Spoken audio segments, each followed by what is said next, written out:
So today we're looking at a kidney. Noticing the outside, we see the renal capsule, which is a dense, irregular connective tissue layer. It protects the kidney and helps maintain the shape of a bean. As we open up the kidney, we're able to observe the different layers. So starting at the outside, we see the renal cortex, which is this outer region of the kidney, and then the renal medulla right here, and that's the inner portion of the kidney. In the medulla, we find the renal pyramids, these little cone-shaped pieces. They're structural units. The base faces the cortex and the apex faces the hilus over this way.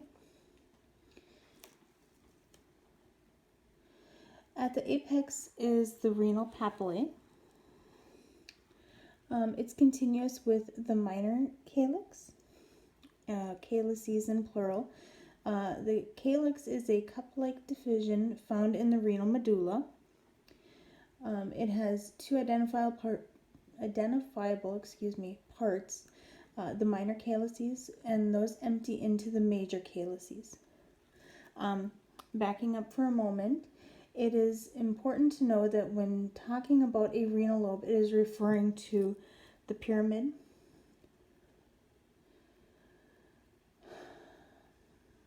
a portion of the cortex at the pyramid base, and a portion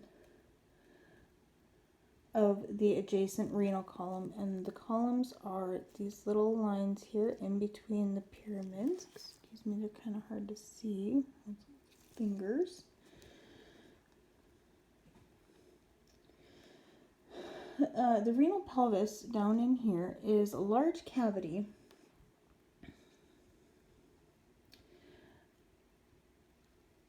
that receives urine from the major calyces.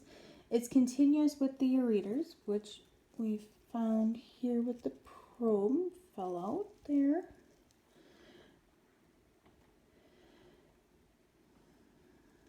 The ureters are the tubes that connect the kidneys to the urinary bladder on each side of the body, on the right and left.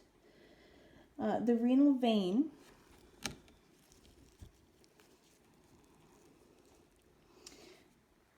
is the blood vessel that exits the kidney carrying filtered, deoxygenated blood back to the inferior vena cava. And the renal artery is the branch from the abdominal aorta that supplies the kidney with oxygenated blood. The renal vein, renal artery, and ureter enter and exit the kidney through the hilus. And it's also important to note, it's hard to see in this kidney, that the site of filtration in the kidneys is the renal corpuscle, which contains a glomerulus within a glomerular capsule. Thank you so much.